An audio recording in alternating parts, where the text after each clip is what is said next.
Sí, estimada Nancy, o sea, la sociedad tiene derecho a recibir información, a buscar información, a difundir la información y todo ello no, tampoco está aislado, por eso es la interdependencia de los derechos. Todo ello ayuda a la participación política y democrática, a la pluralidad, pero sobre todo evita o funciona a manera de mecanismo preventivo también de la corrupción. Y en última instancia, la rendición de cuentas está ligada al acceso a la información. No podemos hacer que un sujeto particular o público rinda cuentas si no conocemos cómo se maneja en el ámbito público, cómo actúa, y sobre todo estos agentes económicos dominantes que con esa anfibiedad que les permite ser empresarios y ser políticos a la vez, única en el mundo, yo creo, por lo menos en Latinoamérica muy marcada y en México más, pues actúan capturando a instituciones como el Instituto Nacional del Acceso a la Información Pública. Y tengo algunos datos para que la gente los confronte y los pueda consultar en la página del instituto. Los comisionados y las comisionadas del instituto, pues no son, como ellos dicen, autónomos, no son de la sociedad civil. La mayoría de ellos y de ellas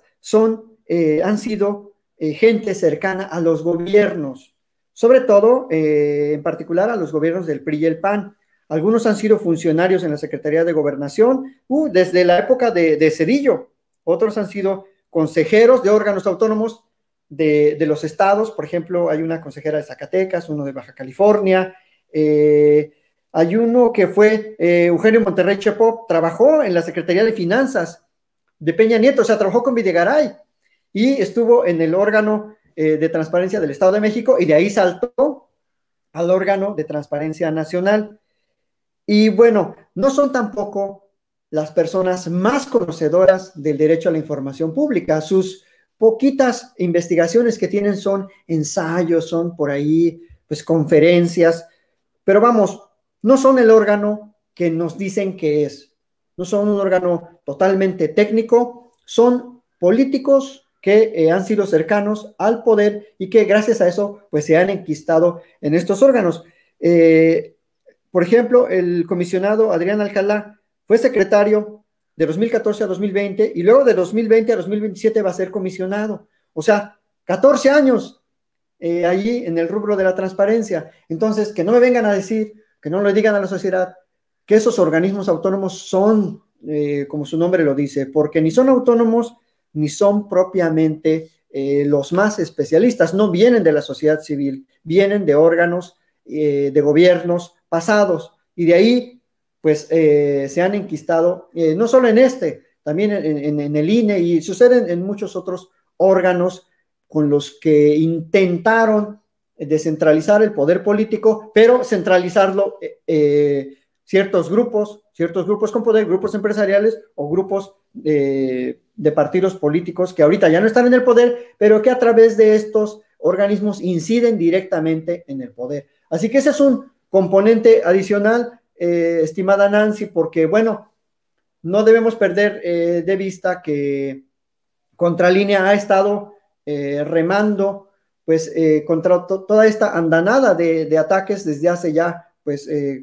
2 años con mayor intensidad, desde hackeos y ahora este ataque institucional por parte del INAI. Yo creo que sí es muy grave, lo analicé así de manera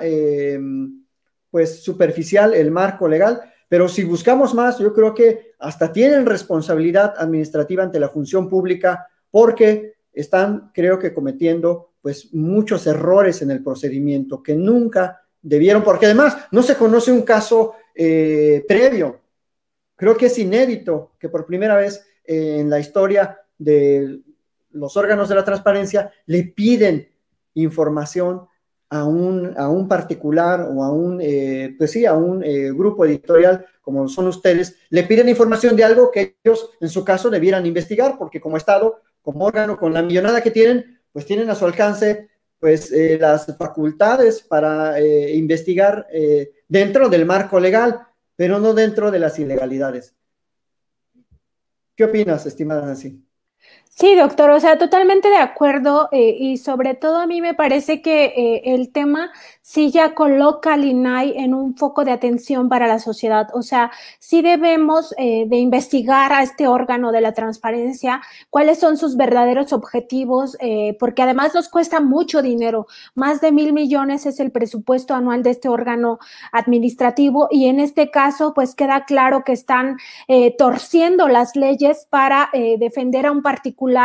para abrir un expediente en contra del presidente López Obrador y de pasada inquirir a los periodistas, en este caso de Contralínea, ¿no? Entonces es muy grave que en vez de estar haciendo su función, que es defender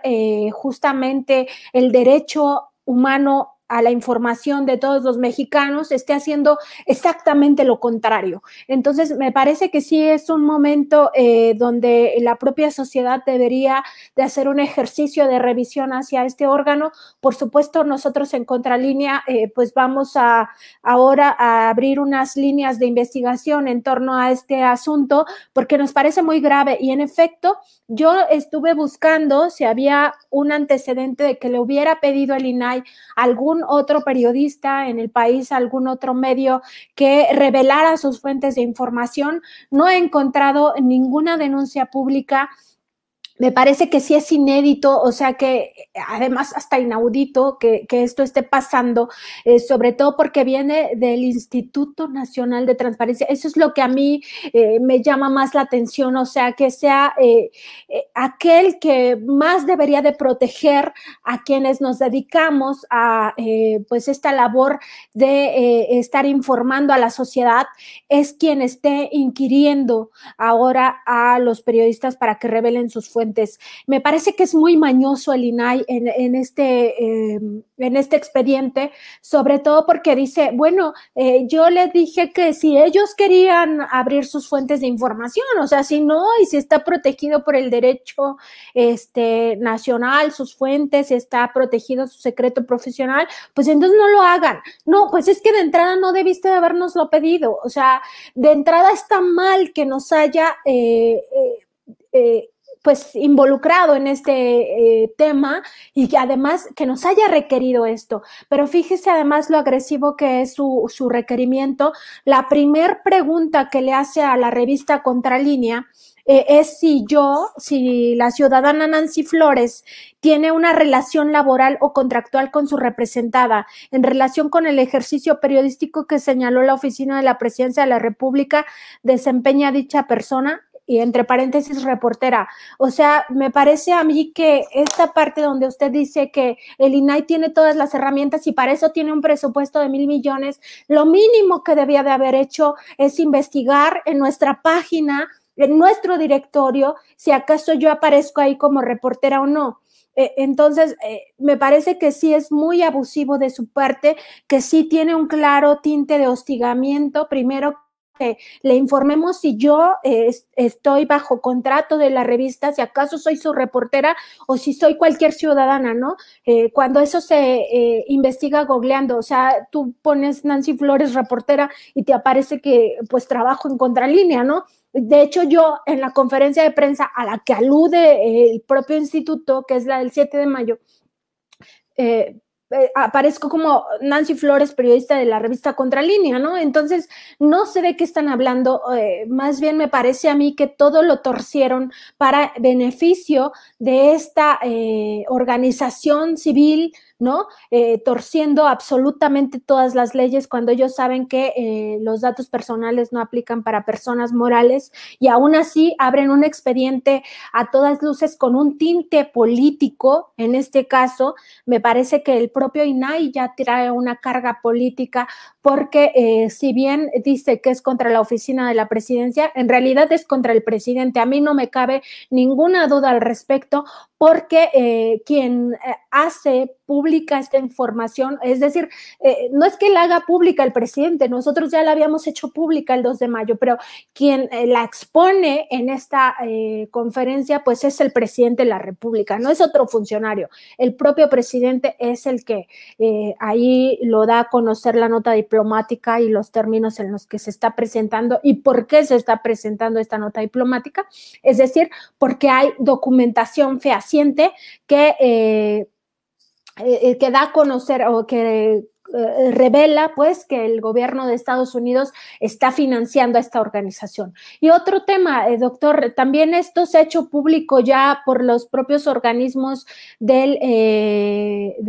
gobierno de Estados Unidos. La USAID, la NET, han dado a conocer que financian a mexicanos contra la corrupción. Entonces, me parece que también no hay materia, o sea, ¿qué están defendiendo? En realidad es un asunto netamente político, doctor.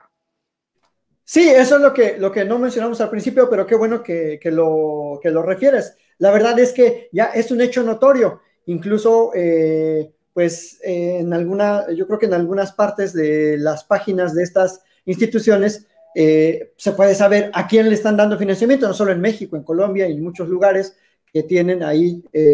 metida pues la mano para supuestamente fomentar las libertades y la democracia en el continente. Así que es un hecho notorio, Nancy, como tú lo bien dices, y no veo la necesidad, y al contrario, se nota lo forzado, se nota lo contrario a la Constitución y se nota el afán inquisidor de ese documento. O sea, esa pregunta, por ejemplo, la primera, pues ni siquiera se debería de plantear, porque además, como tú bien dices, es que no ha sido una vez a la mañanera. O sea, ha sido en reiteradas ocasiones y siempre tu trabajo te ha distinguido por ser, pues, reportera de Contralínea, pero no solo en la mañanera, como tú dices, hasta en Google, ¿no? En cualquier entrevista, en cualquier medio, siempre sabemos que, pues, trabajas para ese grupo editorial y con una investigación muy robusta, muy documentada, así que, ¿qué falta de apego al marco legal? Es una violación flagrante al Estado de Derecho, a la Constitución misma. O sea, con el artículo 6 derribas todo lo que pudiera estar abajo, porque esos lineamientos a los que aluden, o sea, son normatividad inventada por ellos, que no tiene ningún sustento, porque en todo caso todo tuviera que estar apegado a la ley federal del procedimiento administrativo. O sea, si estás instaurando un procedimiento y eres un órgano nacional, pues tienes que irte al marco procesal federal, no tienes que inventarte tus propias reglas, porque a ese paso, pues cualquier ente público podría inventar sus reglas y pues esto sería un acabose, si de por sí el marco legal es muy complicado y está sumamente ancho, pues para el gobernado, para la persona que se quiere defender, le haces imposible porque le estás apoyando tus decisiones en un marco que ni siquiera existe. ¿De dónde